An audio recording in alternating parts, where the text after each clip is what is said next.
All right, welcome back to the show. Appreciate you guys showing up. My name is Bronson Wilkes. I'm the founder and host of the Build the Life You Want podcast, and I appreciate your support here. Today, we're going to talk about a couple of things that you can add to your morning routine to affect your lives greatly in many ways, including things like increased testosterone and estrogen production, improved sleep, your mood, your alertness, your immune system health, etc. Okay. And this is literally just two things that you could do, and you may be doing them at some point in the day, but shifting them to the morning can improve them even more. So, the first thing is light, natural sunlight. Now, most of this stuff comes from Andrew Huberman. He's a professor and part of the medical research and education program at Stanford University. He does a lot of research on vision and neurobiology. So this guy is brilliant. He's certainly got a lot to offer, and I'm going to touch on a couple of things that he has taught. I'm not getting into the great detail like he does. If you want to hear his version of it, I'll put the link in the show notes to a couple of his episodes that you should definitely go check out if you're into the geeking out on science. He'll talk about the mechanisms of action, the biological level, the names of the parts of the brain and the cells and all these things that are affected by light and by exercise. Okay, so I enjoy Andrew Huberman's podcast greatly, and if you're kind of a science nerd, then you probably will too. So a little plug for Andrew there, but definitely some awesome teachings there. His episodes are 2 hours long frequently, and he goes into he covers every angle of these things. Okay, so number one, light. Just a basic level of light, right? You may remember from your elementary or high school days when you have a white light coming into a prism. When it hits that prism, it separates those wavelengths out, and you can see like a rainbow inside there, right? You see all the visible light for human beings. Now, there are light waves on either end of that spectrum that we just can't perceive with the human eye, right? But we know it exists. For example, we'll put on infrared goggles and we can see infrared light. There are animals out there that can see that naturally, and they hunt based on infrared, right? There's the other end of the spectrum, which is like UV rays, ultraviolet light, and those are the ones that can damage our skin if we're in the sun too long directly, right? Well, it turns out there are also very beneficial properties to both of these lights. The larger wavelengths, which is the red light, and the smaller wavelengths, which are closer to the UV light and blue light. So, as you know, spending too much time out in this direct sunlight can cause harm to your skin, and many people every year die from skin cancer. So, you need to do this in moderation and with some strategy here. But Andrew Huberman says when he wakes up early in the morning, he makes a beeline for natural light. And I'm going to give you some of the reasons why, but he takes in about 10 minutes of sunlight directly on his face and skin so that he can get it particularly through the eyes and on his skin. Okay.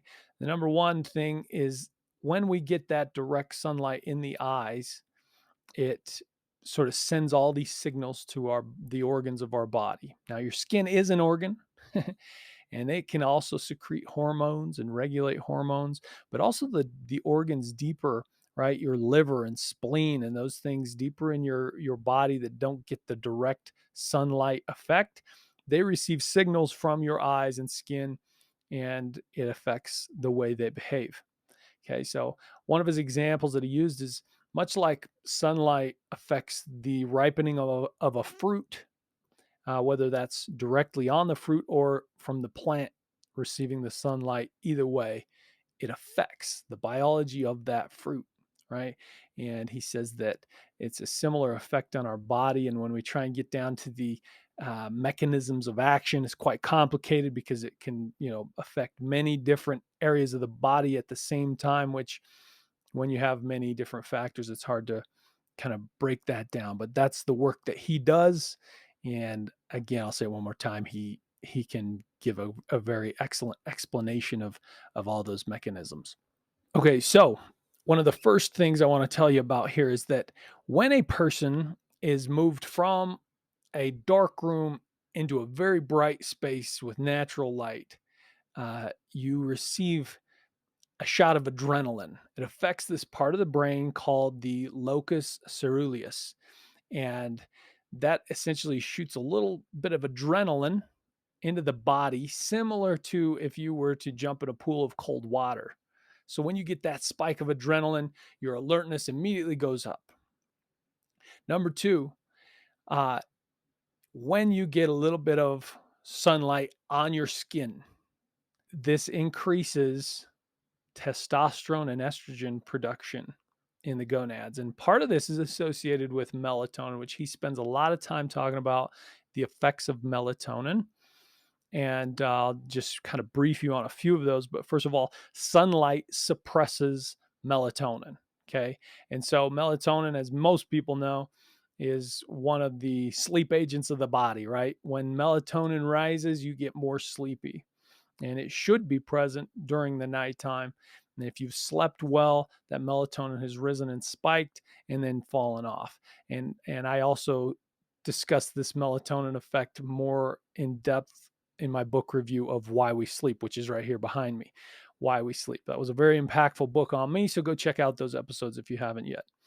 So, melatonin, a sleep agent naturally occurring in the body. Sunlight suppresses melatonin. Now, there's a couple of different effects. There's the short term. So when you see light, even if you get up in the middle of the night and flip on a light, go into the bathroom or something, your melatonin will go almost to zero. Okay, so wake up in the morning, head out to the sunlight, get your eyes and skin flooded with sunlight, and that will suppress the melatonin. That'll go away. Now, melatonin has been shown to suppress testosterone and estrogen production in the gonads, meaning the ovaries and the testes. Right. So that's not all bad, but if you're a grown adult and having a chronically high level of melatonin because your sleep is off, you're not getting enough sunlight, you're not getting enough exercise, etc., then it will have a negative effect. However, there's the flip side.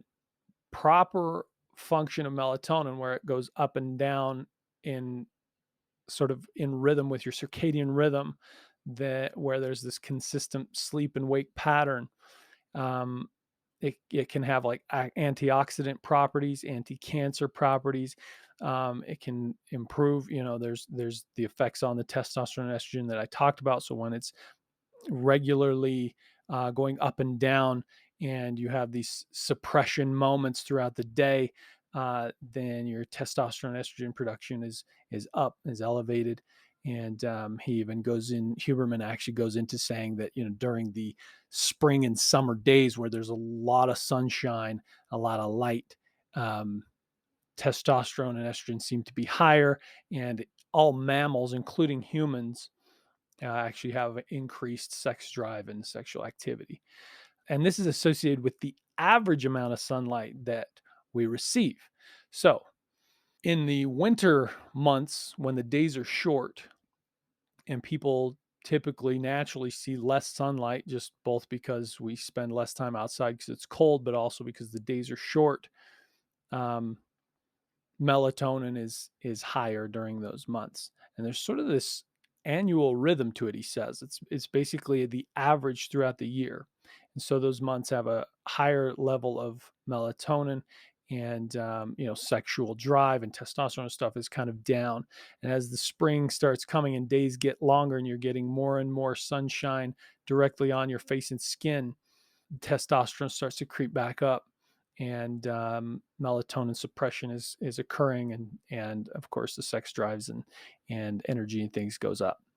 So in short, the amount of melatonin produced is actually directly correlated to the amount of sunlight in the environment in which you live and the amount of sunlight that you take in during those days.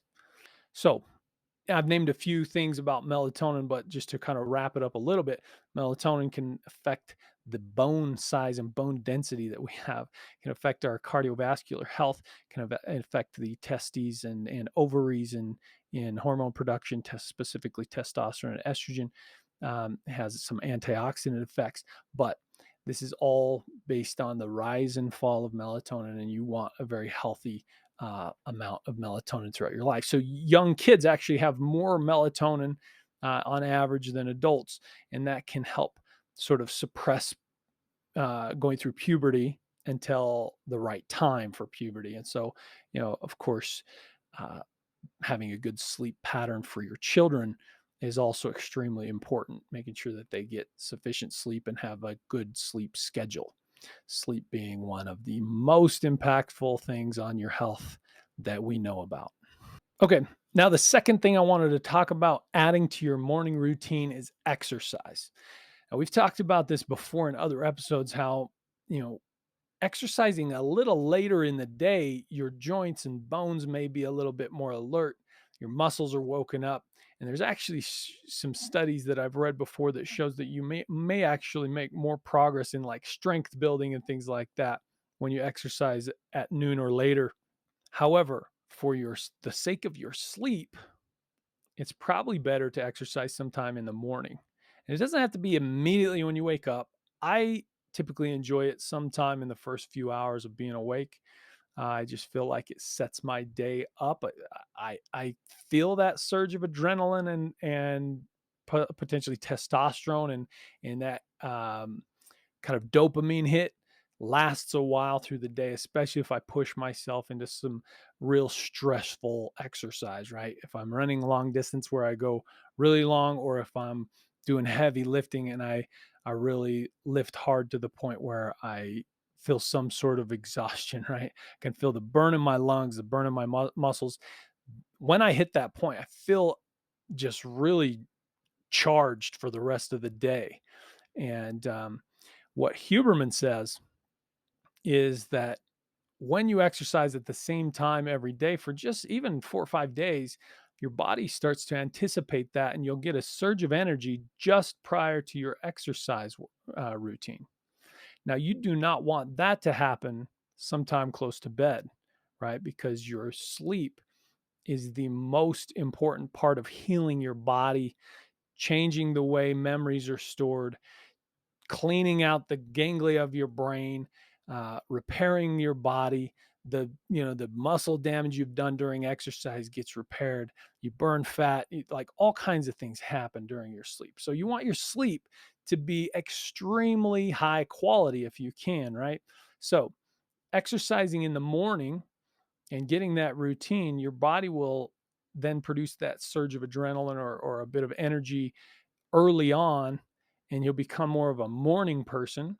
But then, as you've gotten sunlight, really woken your body up and used energy early in the day, well, then you can then make your evening routine a bit more calm. You can start to decrease the amount of sunlight that you get, or even artificial light. You can be more calm and relaxed and prepare yourself to sleep. Right. In addition to that, I would say if you're going to drink caffeine, like if you're a coffee drinker or something, drink that early in the day because, as Matthew Walker explains in Why We Sleep, the half life of caffeine is actually longer than you think. I can't remember the exact number, but it's like 7, 8 hours, something quite long. So if you're drinking that in the morning, that should taper off by evening. But if you're drinking it at noon and afternoon, you're still going to have some caffeine in your blood. And what caffeine does is basically suppress that feeling of tiredness. It doesn't actually give you energy, it suppresses the sleep pressure, which is the way Matthew Walker describes it. There's two main mechanisms causing you to get tired. One is melatonin, the other is sleep pressure, which builds for every minute or hour that we're awake through the day. But when you drink caffeine, it kind of blocks those receptors that say this sleep pressure is building up and I'm getting tired. So drink the caffeine early, don't drink it late. Exercise early so that you get that surge of energy. Then calm your evenings, reduce light, etc. So in the morning and in the summer months, get a lot of sun exposure. and direct sunlight into your eyes and some on your skin. Now, be safe about the whole skin thing, right? As I started this episode, there's a lot of research that shows illnesses and cancers and things like that from skin, but a little bit of sunlight on your skin actually activates the immune system to go out and repair damage to the skin. So, as long as you're not harming your skin, but you're getting some light that really goes in and affects your body and triggers some of these mechanisms, it's going to have health properties. The last thing I'll say about light on your body that you may want to go hear his episode just to hear what he's talking about. But he's basically saying that these longer wavelengths, like the red light waves in particular, those will go right through your skin. And so they actually go into your body, into your inner organs, maybe even to the inner bone of your body, and can activate various things within your body. And so there has been some studies on red light. I know there are a lot of products out there promoting red light, and some of them are gimmicky and based on false science, but some are legitimate. And so it's been proven to improve eyesight for people over 40, looking into some red light every day for a few minutes. It has some effects on organs, bones, etc. So light is energy, and it certainly has an effect on the cellular level of our bodies.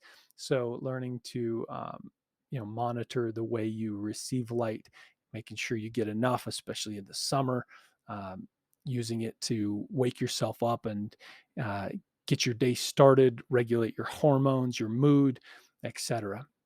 So I just want to read you a quick quote from Andrew Huberman that I heard on a podcast.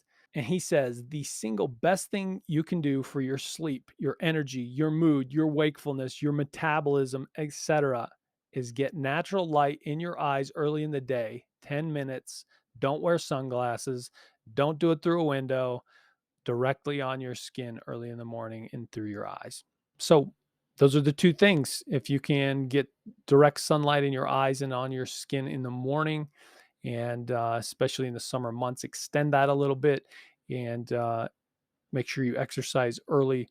Those two things will help out greatly with your morning routine. So, since this podcast is about figuring out which ways we can improve our lives so that we can, of course, be more effective, stronger, more passionate, have great relationships, physical, mental, emotional health, and how we can have an impact on the world around us, I think this is an effective way to kind of get things started every day. So, I appreciate you guys listening. Of course, I'll put the links in the show notes that I mentioned as far as a couple of episodes and Andrew Huberman's content referenced Start With Why. That's a great book. One other book that I would say you may want to read that I've referenced many times is Younger Next Year. Talks about the decay of the body, and that if you don't stress your body enough through physical exertion, that you are not combating the decay with rebuilders. Rather, you're just in some state of decay. So some great references here for you to check out. And I appreciate you guys listening. We'll catch you on the next one.